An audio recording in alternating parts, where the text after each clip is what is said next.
Lovely. Wow.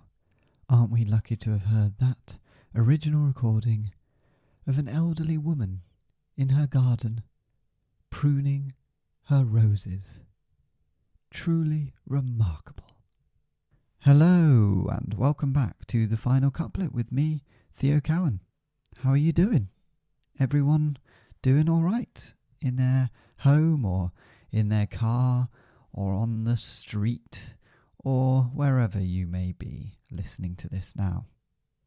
Now, before we dive into our next sonnet, if you remember last week, I was saying what was going on with the audience members when they were watching Shakespeare, when he sort of was coming up with all these new words in the performances.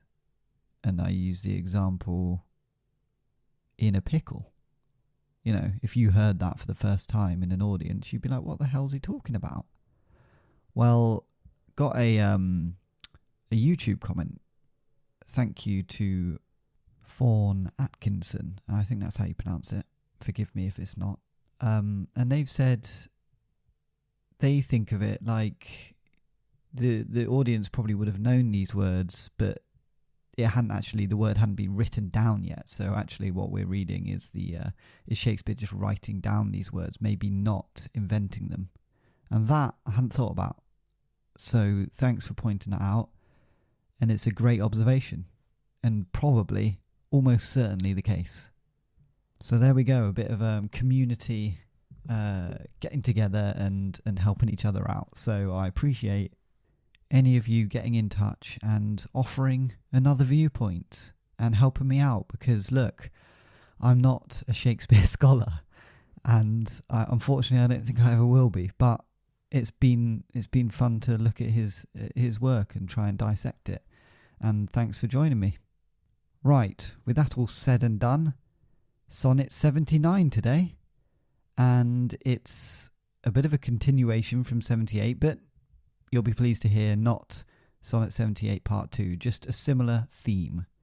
You'll find out soon enough. Let's take a listen, shall we? Whilst I alone did call upon thy aid, my verse alone had all thy gentle grace. But now my gracious numbers are decayed, and my sick muse doth give another place. I grant, sweet love, thy lovely argument deserves the travail of a worthier pen. Yet what of thee thy poet doth invent, he robs thee of, and pays it thee again. He lends thee virtue, and he stole that word from thy behaviour. Beauty doth he give, and found it in thy cheek. He can afford no praise to thee, but what in thee doth live. Then thank him not for that which he doth say, since what he owes thee thou thyself dost pay.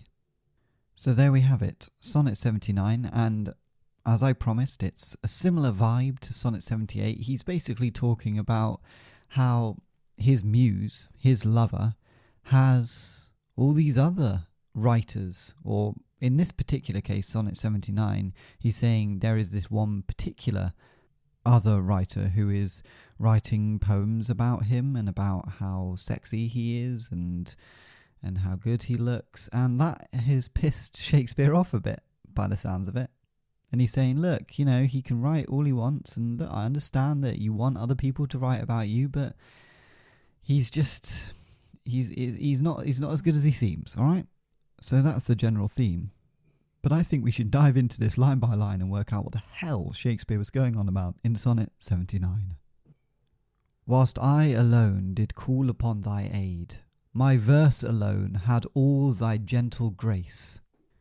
So here he's starting with, look, when I was the only writer who looked at you for inspiration, looked to you for inspiration, it was only my poems that received all the effects of your gentle grace. In other words, he's saying, look, I was the OG. I was the original writer about you, all right? So let's not forget that. And you know there's a but coming. And there is. here it is. But now my gracious numbers are decayed, and my sick muse doth give another place. So he's saying, but now my poems that I write about you have got worse, because I'm essentially forced to make way and make room for someone else who wants to write about you, which isn't ideal actually, mate. So he's saying, look, I'm the original writer about you, but now it's got a little bit harder actually, because there's another person, all right, that you have let in, and they're writing poems about you, and that's a little bit annoying. I grant, sweet love, thy lovely argument deserves the travail of a worthier pen. So here he's saying, yeah, I admit it, sweet love, that someone as beautiful and lovely as you deserves to have a better writer. You deserve the best. Simply the best, better than all the rest. Yet, what of thee thy poet doth invent, he robs thee of, and pays it thee again. So here he's saying, look, but regardless of you needing and wanting and deserving a better writer, whatever this new poet says and writes about you, he's only stealing the ideas from you and giving them back to you. So it's actually not original what he's doing. So just watch out for that. You might think it's amazing what he's writing down, but I see through that. And if you're a little bit confused here about what he means by stealing from him and then giving it back to him, he's got some examples coming up. He's got 2 lovely examples for us. Let's hear them now. He lends thee virtue, and he stole that word from thy behaviour. So he says in his poetry that you're virtuous, but he only discovered and learned that word from watching you and learning about your behaviour and how you act and how you hold yourself. So that's the first example, that he's saying that he's stealing from you and then writing back. And that is one way of putting it, Shakespeare.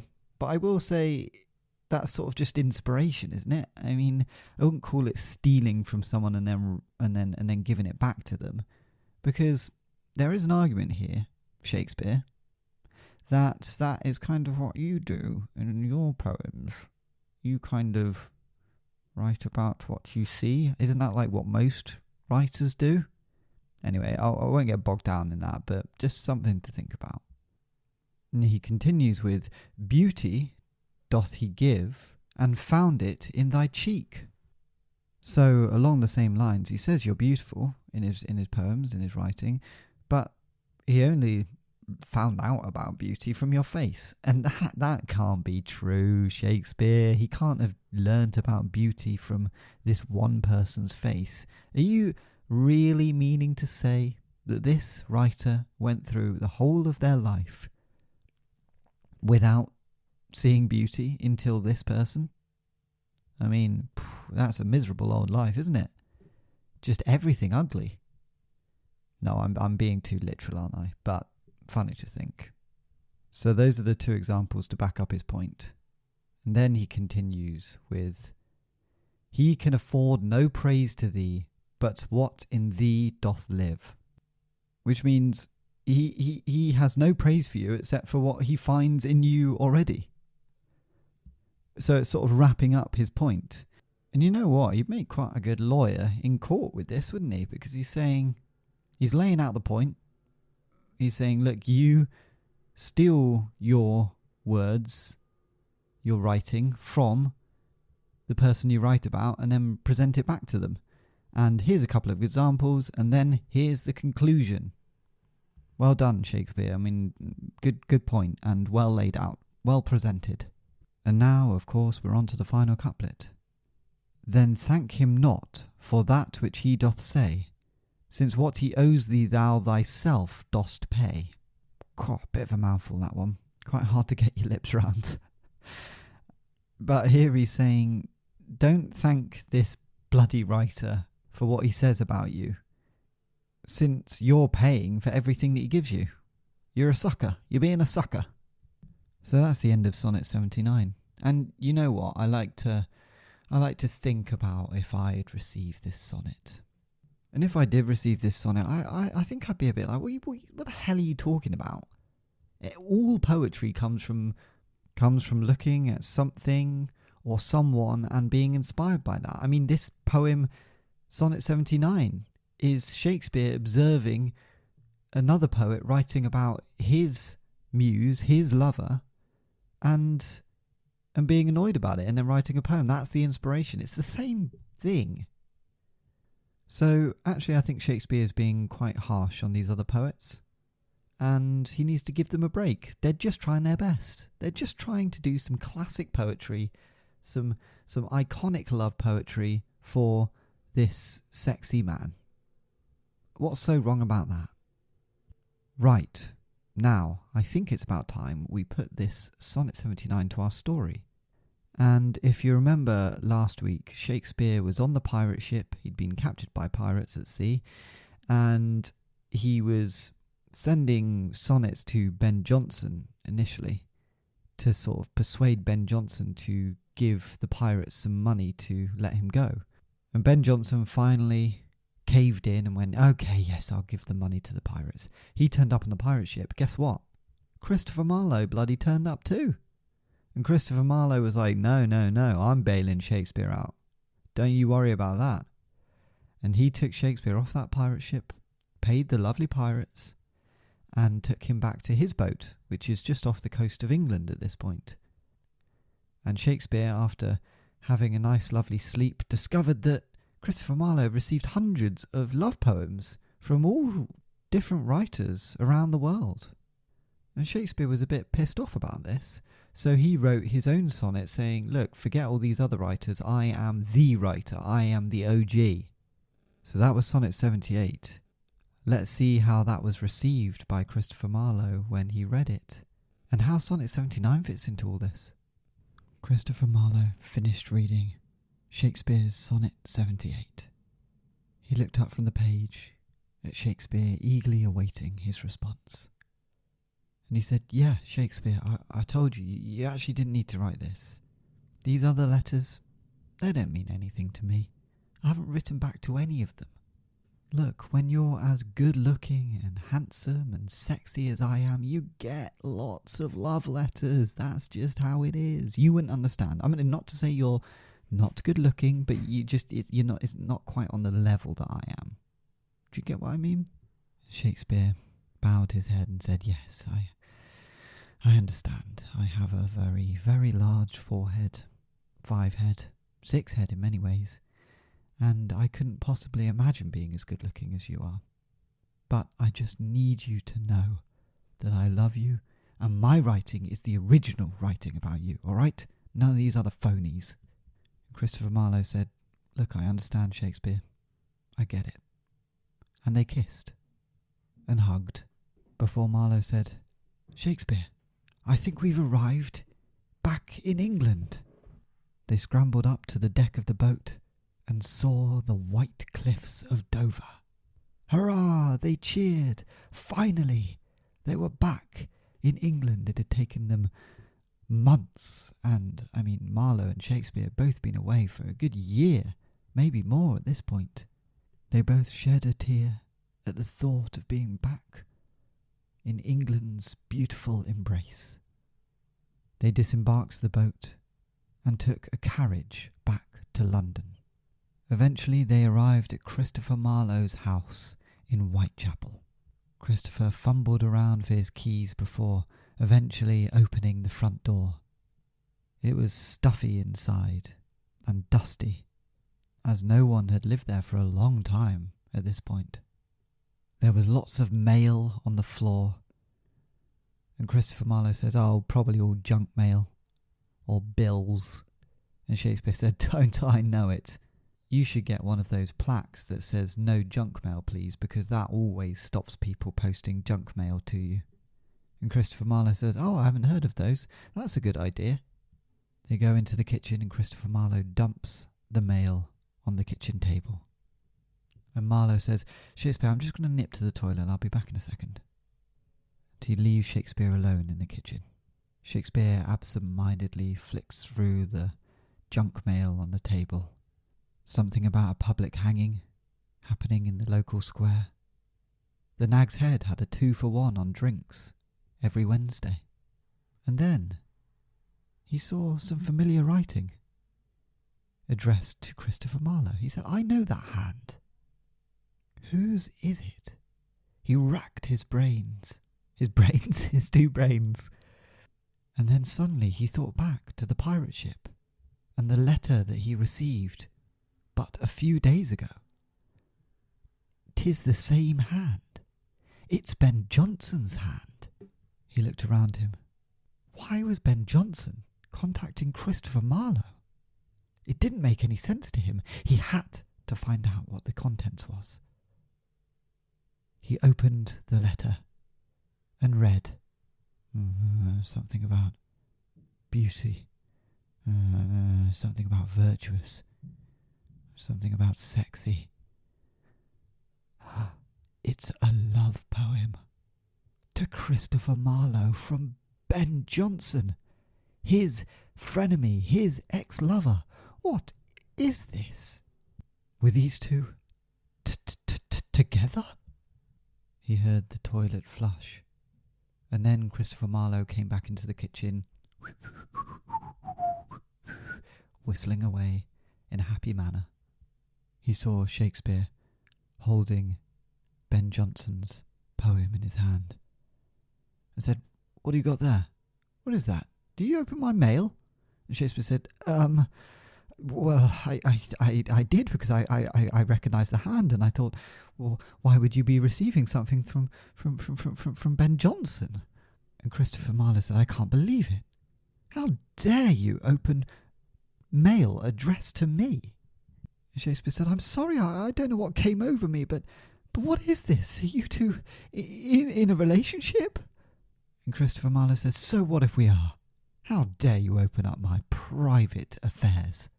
And Shakespeare said, well, obviously, I need to know. It is my business if you're together. And Christopher Marlowe said, this was never an exclusive relationship. You knew that, Shakespeare. And Shakespeare said, I didn't know that, actually. You never said. Well, you're blowing it all out of proportion. You're being ridiculous. And with that, Christopher Marlowe grabbed the letter from Shakespeare's hand. He said, I'm going.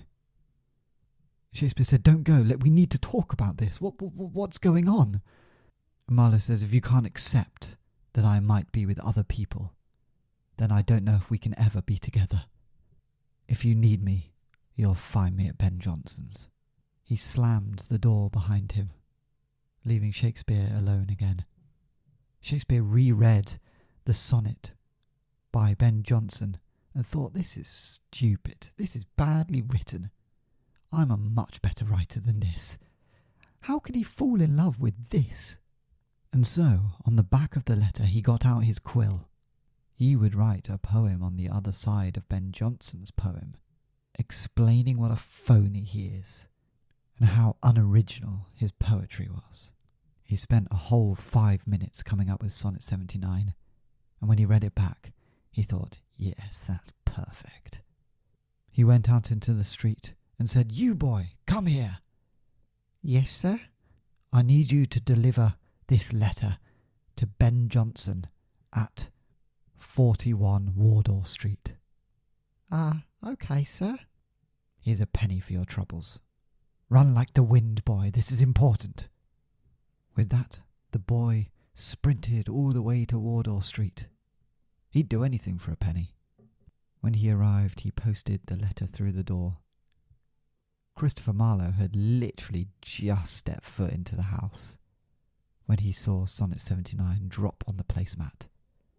He said, I think that's Shakespeare's hand. He's already written a sonnet. This is insane. Ben Jonson put his arm around Marlowe and said, look, don't worry. Let's read it together. I'm sure it's not as good as my poetry. And they both smiled and opened up Sonnet 79. Ben Jonson said, I'll read it aloud. He cleared his throat and read, Sonnet 79. When I was the only one seeking inspiration from you, It was only my poetry that received all of the effects of your gentle grace. But now my poems are a bit shit because you, my muse, have made room for someone else. I admit, sweet love, that such a beautiful subject deserves a better writer. But whatever your new poet says about you, he's only stealing the ideas from you and giving them back to you. He says you're virtuous, but he only learnt that word from watching you. He says you're beautiful, but he only discovered beauty by looking at your sexy face. He's not able to offer any praise apart from what he's already found in you. So don't thank him for what he says about you, because you're paying for everything he gives you. Wow. So there we have it, Sonnet 79, and it fits like a jigsaw piece into our story, doesn't it?